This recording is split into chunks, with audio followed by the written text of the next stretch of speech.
The flickering light of Asia, or the Assyrian nation and church. In the sober moments which followed the hope-inspiring promises of Russia, the Nestorian patriarch came to recall with bitter sorrow the tragedy of Gavur and the fearful outrages perpetrated upon his people by the Kurds. Dreadful as those massacres had been, still immeasurably more unbearable to him became the painful thought that a large number of young Assyrian women were being held in captivity in the various Kurdish harems. And now, having an ample supply of arms and ammunition placed at his disposal by the Russian military authorities, he decided to take a punitive expedition into Kurdistan, with the view of rescuing the captives and punishing those ferocious wolves of the mountains who had maliciously devoured part of his beloved flock.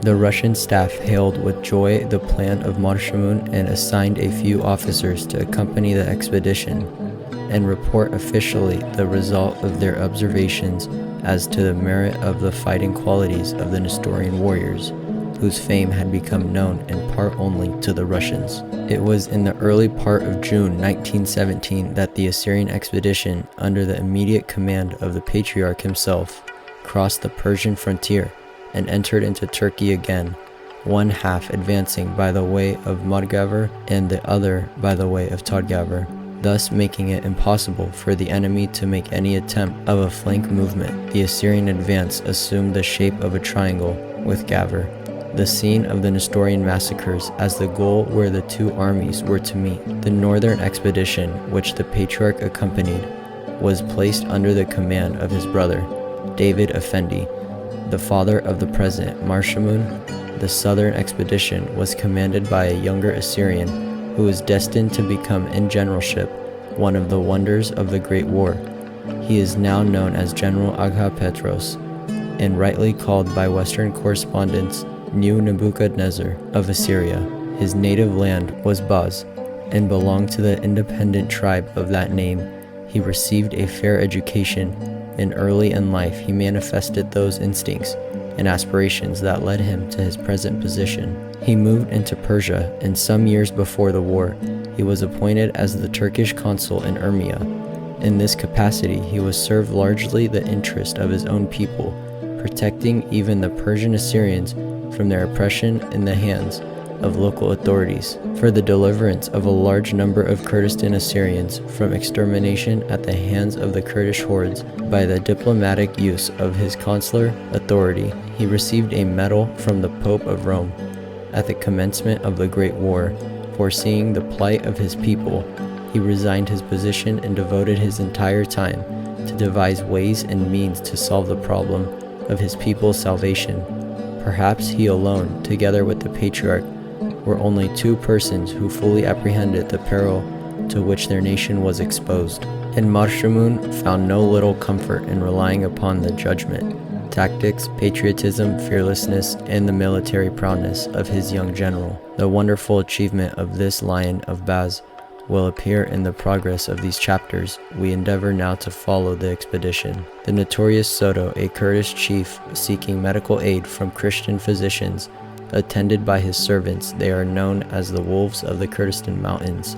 He was later killed during an engagement with some Assyrian forces. The country through which these two Assyrian armies were to pass was linked together by an endless chain of natural fortifications, and behind these lofty ramparts lay the nests of Islam's vipers. The treacherous Muslims of Urmia had, of course, apprised their co-religiousness of the contemplated move of Marshamun, and the Kurds had railed in strong bodies to contest the progress of the Patriarch's armies. The weak resistance of the Kurds to the advance of the right wing under the corn man of David Effendi gave no indications of a determined stand on the part of the enemy. The Kurds were evidently retreating constantly to stronger positions, and with an apparent advantage of drawing the Assyrians further away from their base. They felt also confident that the left wing under Agha Petros could not advance one step further from the eastern slopes of the high mountains, which surrounded in a semicircle form the fertile plateau of Margavur, and where also a considerable number of the Turkish soldiers had remained for the sole purpose of encouraging the Kurds. or possibly holding them from bolting as one of their chieftains later did. In the third day of its progress, David's army sighted the Kurds in force. The observations of the Russian officers by the aid of their field glasses gave them no little unrest. It was a strong force strongly entrenched on both sides of the receding slopes, over which the Assyrians had to climb before they could dislodge the enemy. It would indeed have been an act of insanity for them to have done so, but every one of these warriors of Marshamun understood the mountain warfare better than the Russian officers. The Kurds instantly opened a terrific fire, which fortunately fell short. On account of the misjudged distance, one Russian officer shouted to the Assyrians to retreat. They apparently did so, but not with the same meaning the Russian had in mind. Using his own language, "I could not see them. I looked for them, they had all disappeared." Marshamun, against his will, was forced to remain a considerable distance in the rear. The Russian officers, sheltering themselves behind the rocks, remained almost breathless, wondering what was going to happen next. There was a long silence. The Kurds also were evidently in a dilemma. The morning sun had climbed to its zenith, and there was no sign of the Assyrians yet. They had gone back to a considerable distance, and unobserved by the Kurds, they had sent 2 bodies of their men to attack the latter in the rear. A third body advanced again to the front so as to be observed by the enemy and arrest his attention. It keeps the Kurds busy in sending volley after volley to check the advance. The Assyrians in this manner succeeded in holding the attention of the enemy till their own brethren had made the opposite slopes of the mountains. Early in the afternoon of the same day, they stood over their enemies. The execution of this day was first installment paid by the Kurds for the massacre of Gavur. The achievement of the Assyrians was so great and the destruction of these Kurds so extensive that the Russian officer, in addressing later the patriarch, said, "Your beatitude, having seen the valor and the courage of your men, I wish to be received not as an officer but as an ordinary soldier." It fell to the lot of the left wing to encounter a stronger resistance. The fearless young general was always indiscreetly at the head of his army. He had many narrow escapes. In one instance, after the defeat of the enemy, as he continued to advance across the treacherous hills, he was fired at from behind a rock at a range of 8 feet. He captured the Kurd, fed him, and set him free, telling him to go back and tell the Kurds everywhere that the Christians were not only killing their good prisoners of war, but they were feeding them and taking good care of them. The positions of Agha Petros attacked were a nest which had become a pest of annoyance to the Persian government. For more than half a century, it was the Sheikh of Nokia who nearly 40 years before had laid siege on Urmia with the view of capturing and plundering the city, and he would certainly have succeeded if it had not been for the great influence of Dr. Joseph Cochrane, an American medical missionary, who while dead, yet he speaketh by the underlying impressions of his Christian life, and by his great humanitarian service for both the Assyrians and the Muslims as well. The Sheikh was later called to Constantinople, from which place he never returned, but he was succeeded by his sons and grandsons, who continued to remain as a cancer spot in these mountains of Margavur. Because of the priestly position of the house of Abdul Qadir, a large number of the Kurds had railed around the Sheikh. They were assisted, as stated above, by a force of the Turkish regulars under the Turkish officers. The Kurds and the Turks were completely routed after a battle that lasted all day. Agha Petros, in his report of this battle, says, "The Assyrian soldiers attacked like tigers, assailing one bulwark of the enemy and then another in succession. They looked as if they were flying across the hills to attack the foe in the rear as well. Among the dead, we found a number of Turkish regulars, and among the took one Turkish officer. The Russian officers who accompanied the left wing of the Assyrian army recommended on this day 8 men to receive the Cross of St. George." A group of Targavur Assyrian warriors feared by the Kurds, while protecting the Persian northwestern boundaries, they were betrayed into the hands of the enemies by Muhammad Ali Shah, now the deposed king of Persia. Kolbajan, with his decorations, appears seated on the left. After his crushing defeat, the lawless brigands of Kurdistan deserted their homes and their villages and fled to the mountains further west. After several small skirmishes with the enemy, this eastern portion of Kurdistan was made safe for a child to travel through.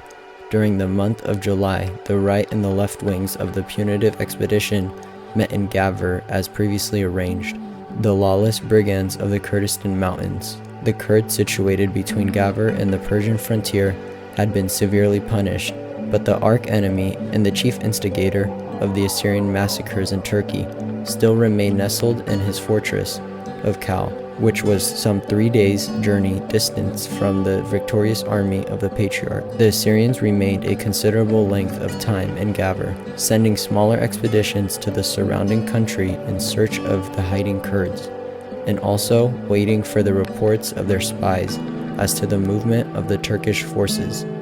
While waiting in Gavr, the Nestorian warriors excavated the ruins of the burned villages to collect the bones of their martyrs and give them decent burials. They also removed what was left of the bodies of the victims out of the wells of water and from the miry ditches to be interred with religious ceremony in the Christian cemetery. It was the discovery of these bodies that revealed the fiendish nature of the atrocious to which these Christians had been subjected before.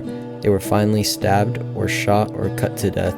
The Nestorian mountaineers, as a rule, were accustomed to such sights, inflicted periodically by the Kurds upon their defenseless brethren who dwelt in Kurdish communities, but now they could not restrain the floods of their tears, nor check their burning zeal to avenge the blood of the helpless women and their infants. Child, the nest of hellish crimes, must be invested in spite of its apparently impenetrable ramparts in Soto. The author of the atrocious deeds must pay in full for the long list of his iniquities. The spies in the meanwhile had returned and brought a favorable report to the expedition. The Sarikamish defeat had staggered the Turkish forces, and some Russian contingents had crossed the Persian frontiers further north and were stationed in commanding positions of the Turkish soil. It was in the early part of September when Marshamun ordered the advance in of his armies for the punishment of Soto. The latter had concentrated his forces in Oromur, which he maintained as his headquarters. It was such a stronghold protected by such inaccessible heights that the Russian officers became skeptical of any success and suggested the advisability of a retreat. Their estimate of the difficulty of the task was correct, but they would soon be compelled to form new opinions as to fighting qualities of the Patriarch's men. The expedition was supplied with 2 machine guns, which were loaded on mules. The breast of burden might have been serviceable if the ordinary narrow and zigzag paths were chosen in order to make the summit of the towering heights. The guns were actually borne by men over the steep and slippery slopes. Soto had relied on his alliance with the innumerable obstacles of nature, and therefore had these cloudy peaks guarded by only a small portion of his men. The Assyrians made the steep slopes, and Soto's guards opened fire. Had this personified demon had his entire force stationed there, this battle would have been known in history as the Assyrian battle in the clouds. The guards fled after they had killed 1 and wounded 2 of their pursuers, but their own dead numbered 16 and their prisoners 30. This task had fallen upon men under the command of the Patriarch's brother. The army of Agha Petros had advanced from another direction and had already invested Oromur. When the Russian officers saw the place, they again urged a retreat and the leaving of Soto alone. But the Assyrians could not forget the ghastly sights they had beheld in the ditches and in the ruins of Gavr. It was this man also who had poured a rain of bullets into the camp of the refugees, when the Nestorians were trying to extricate themselves from the many millstones of Islam's wrath. Nor would Agha Petros listen to the counsel of the officers to postpone an attack on Soto till the other wing of Marshamun's army had arrived. He appointed to the restlessness of his men, as fearless as he himself. Before nightfall, Oromur had fallen, and Marshamun arrived to see the smoke of the place rising to the heavens. Soto had fled, and the Assyrian captive women were released out of his harem. The Russian officers could hardly believe their eyes. It became evident, however, that the man the Assyrians were seeking had fled to Nervi, situated at a distance of 2 days' journey from Oromur. At Nervi, Soto had erected his lordly palace, and there he had also constructed his strongest defenses. It was deemed advisable to let Agha Petros and his men return to Urmia, and on their way back search once more the nests he had disturbed, and also to allow an opportunity to the men under the command and the patriarch's brother to make the second attack on the devouring wolf they were so persistently hunting. With the border of the patriarch there was another brave warrior in the person of Malik Khoshaba, who came to be known as the Lion of Tiari, and possibly surpassing his courage, if it were possible, all other Assyrian generals. The ruins of Oromur and its villages were still smoldering when Agha Petros turned toward the east, while the patriarch with the second wing of his expeditionary forces headed for the west, persistent on the capture of Soto, dead or alive. On the 17th day of September, the Assyrians fell in line. The Kurdish chieftain had seen to it that the progress of his pursuers was to be contested at every pass, and at every point in the way, which the defenders a decided advantage. Their resistance, however, caused absolutely no change in the program, as it never lasted any length of time. The ferocious wolves of prey had now become so many packs of shivering foxes, anxious only to make a run to the obscure places of concealment and hide from the righteous wrath of a people they had so maliciously wronged. On the 20th day of September, the Assyrians saw in the distance the fortifications of Kal, nestled on the summit of a mountain which rose up 4,000 feet in the air and stood almost in perpendicular form overlooking the valley below. Was it possible that this gorgeous country should have fallen to the lot of a wild people, whose hand was against every man, and every man's hand was against them? Some of the most picturesque mountains on the earth were lording over the rich possessions of a notorious brigand and murderer. The valley below abounded with all kinds of fruits, both of vine and tree. A horseman on horseback might ride unobserved through the grass that had grown to such astounding height in that fertile soil. The sun had descended from its zenith, and it was fast rolling away to kiss the equally charming cheeks of those eternal heights on the opposite side that overlooked the western horizon. The entire outlook appeared like a vast cathedral, covered by a huge roof of purple hue, and supported by the most gigantic pillars of a solid rock. On the very brow of this temple of matchless splendor was seated a Kurd behind his ramparts, apparently certain that there was no sin in the killing of the Christians, or if there was any, that sin could never overtake him in his impregnable fastness, which had defied even the menace of the mandates of the Turkish Empire. Artush, a town of 300 Kurdish families, was the first to fall in the way of advancing Assyrians, and its inhabitants, anxious to save the time and perhaps their homes as well, sent word to the patriarch that they would surrender. A genuine surrender, according to the long-existing etiquette of these highlands, had to be accompanied by a tribute. The Assyrians waited patiently to the nightfall, seeing no sign of any emissaries. They lighted the torch that had fallen the Christian villages of Gavur. Artush went up in the smoke, and Soto, as he saw the conflagration that illumined the valley, realized that he was paying another installment toward his enormous debt to the Assyrians. Without waiting for the rest, the punitive expedition moved forward. The Russian official observers could no longer glory in the fortitude of the most hardened elements of their empire's vast armies. It was machinery in constant motion, as if the feet that carried these men on their mission were made of another material than flesh, blood, and bone. Before midnight, the Assyrians at the gates of Arbush, another village which added to the wealth of the Kurdish chieftain. For centuries, the Kurdish town had tolerated the existence of an Assyrian settlement, but now the Christian inhabitants were detained as prisoners and captives. The Kurds had fled, and only the Christians had remained. No pen can possibly describe the joy of these people, with the light of the candles in their hand, went out to meet their patriarch and their emancipator. But Soto must be captured, his men must be punished, and the expedition moved further on. Morning had just begun to light the summit of the hills, when Assyrians found themselves in the midst of the Kurds of Apinianish. The latter were well aware of the expedition, but had never dreamed that the men whom they had once sought to exterminate could so quickly have overtaken them. They were taken by surprise. They became demoralized. They left their homes and fled. The Assyrians gave them no chance to escape. They pursued them across the hills and in the valleys. A few only escaped to tell Soto of the disaster that had overtaken his Apenninish allies.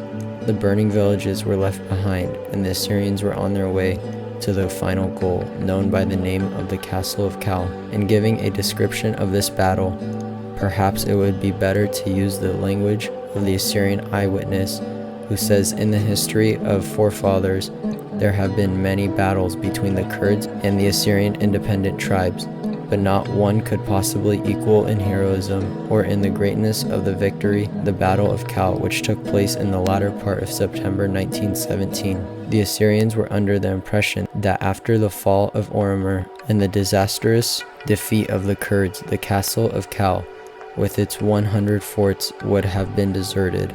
They therefore were very much surprised when their advance guard reported that the Kurds had assembled there and were prepared to give battle. We must admit that had the fact of the assembling of the Kurds in Cal been known to the Assyrians, in all probability the attacking force would have been prevented from taking a step that might have meant its annihilation. Although it's a known fact that the Assyrian warriors would have preferred death to the reproach of the Kurds by falling back at this stage of their victories, one indeed can hardly believe his own eyes to see this mighty place fall so easily. Here was a castle with its 100 ramparts, all constructed in tiers. Here were the fortifications that were nested on a height that measured on one side of the mountain 300 yards, and on the other 1,000. Behind the ramparts, the Kurds stood ready to send destructive volleys when the Assyrian came within their range. 5 men of the advance guard removed their shoes and stockings, unbeknown to their commanders and observed by the Kurds who were defending the side of the lesser height, climbed up on their hands and knees till they reached the top and stood over the fortifications. They were observed by their comrades below, who did not recognize them. And just as they were being made a target by the Assyrians below, Malik Khoshabah shouted, "Don't shoot, climb up after them." 20 others did the same.